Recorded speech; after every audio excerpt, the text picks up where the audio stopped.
Today we're making profiteroles. Okay, first thing we need to turn on the oven high, so turn it on. Bradley, you don't need a towel, just do it.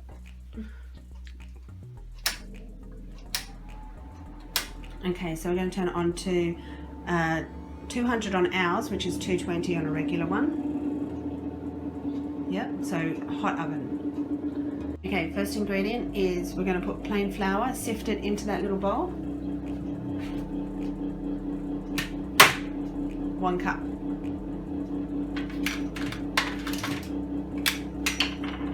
Yes. Yeah, so sift 1 cup of plain flour. 1 cup of water for in the saucepan.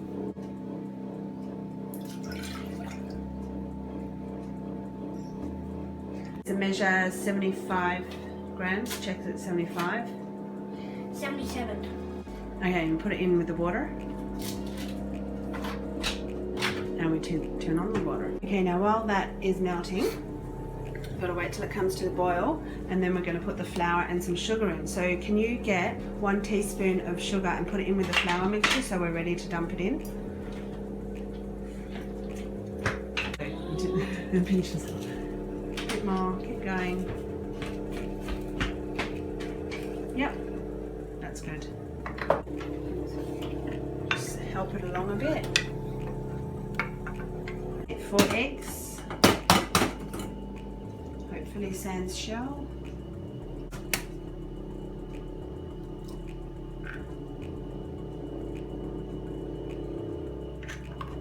Whisk it up. Make sure it's all mixed in. It's come to the boil, so you need to add the flour and sugar and salt all at once, and then you're going to need to mix. Make sure you don't touch the pan with your hand. Okay, good. And then you need to mix it up quickly. And turn down the heat. Yep, that's done. Okay, so it's all come together. Now, we're taking it off the heat and just trying to get more of the heat out, because we're going to add eggs. We're going to add them a little bit at a time. And we've got to stir really quickly afterwards to make sure that the eggs don't scramble. So that heat out. It doesn't take too long, you don't need to wait too long. It kind of goes all gluggy, and then it goes back to normal. But yeah.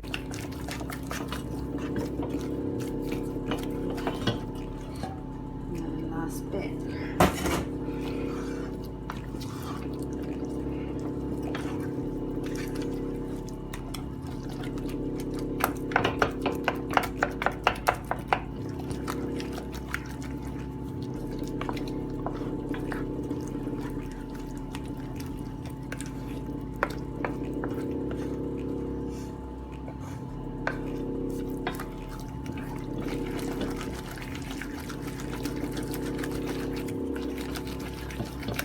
It looks like scrambled brains now. Have you seen scrambled brains before? No, but for some reason I think it does. Okay. That's it for now.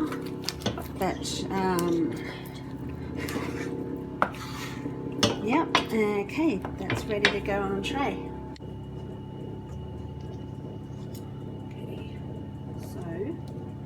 Boil it up between 2 teaspoons, like teaspoon size, so then you don't have to take a few bites out of it. You just have 1 mouthful, and then you less cream going everywhere if you have to take a second bite. Also, people feel more obliged to have a second one because they go, oh, it's only small. And we like to feed people. We like people to have a second one.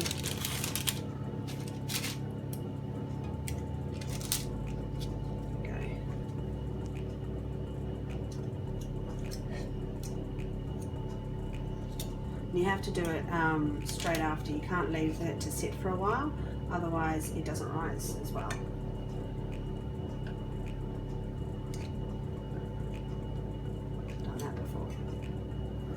Okay, so we're going to put it in, it's on a hot oven. We're going to put it in for 10 minutes. Then we're going to reduce the temperature down to, it's on 220, we're going to put it down to 170 and then cook it for another 20 minutes, 30 minutes, depending on your oven. And so just check it because otherwise they'll burn.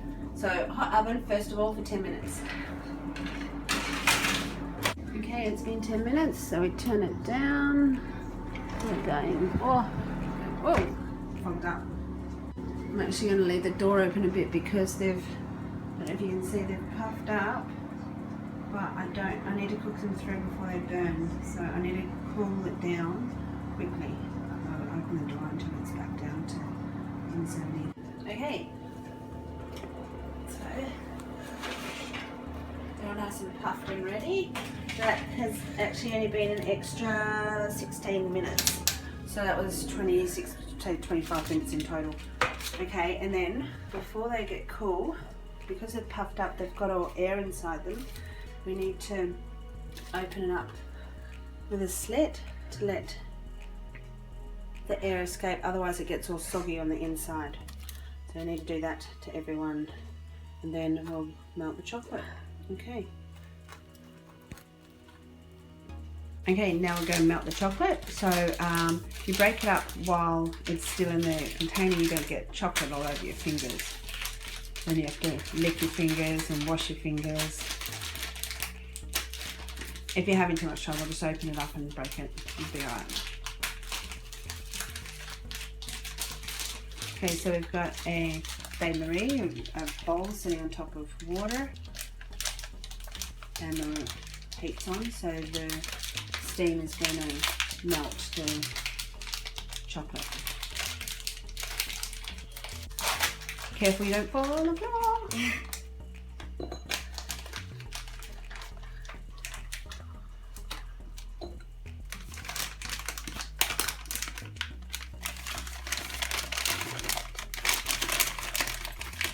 Okay, so we use eating chocolate. We use Cadbury Mint Bubbly. You cannot use the Cadbury Peppermint because it does not melt. And we like mint chocolate on our profiteroles that way instead of just plain.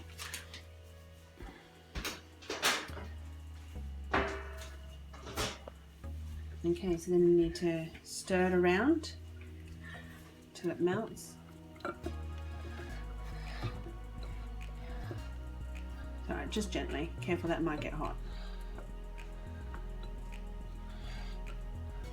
Like folding it?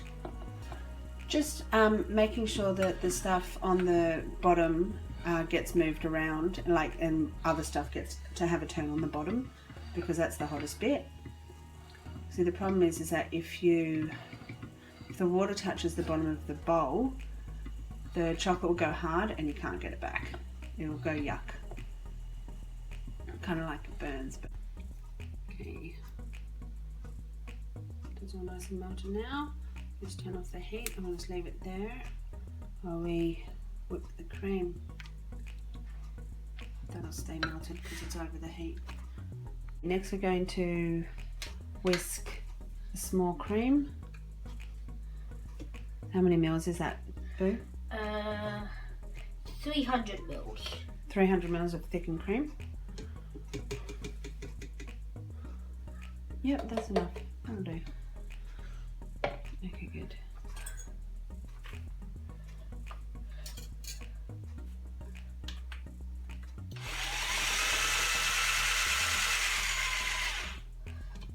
Okay, so we've got our thickened cream and we're going to just put it in. These have cooled down. So we just put a little dollop in each one. Then I'm going to put them in the fridge because I like having them cold before I put the chocolate on, so then the chocolate sets as it hits it and it doesn't go runny. Because if it's warm, the chocolate takes ages to set and then it runs off it, and then you have less chocolate on the profiteroles and more on the plate. Okay, so the profiteroles have been cooling in the fridge, and then we're just going to put some chocolate on them. The chocolate's still nice and cold. Do you like profiteroles, Baz? Yeah. We dined them and they were nice. We tried them. You tried them and they were nice? Yeah. Okay, so they're not too cold, but we'll just get this done here. Mommy like them doodle. Mommy Do you want me to give you a small one to taste? What?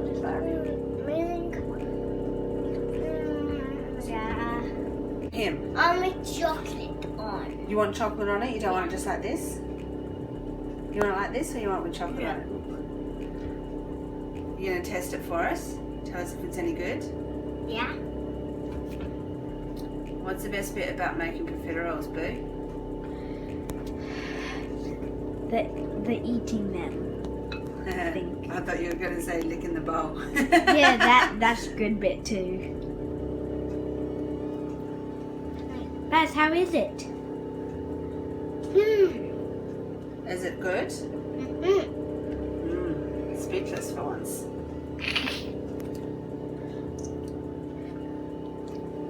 And there's Bazzy just shoving it all in his mouth.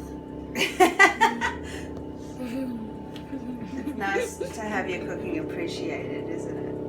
Yeah. Okay. Perfect amount of chocolate, unfortunately for Baz, who wants to lick the bowl. And we're just going to put it in the fridge for minimum half an hour so the chocolate sets all nice. And then, yeah,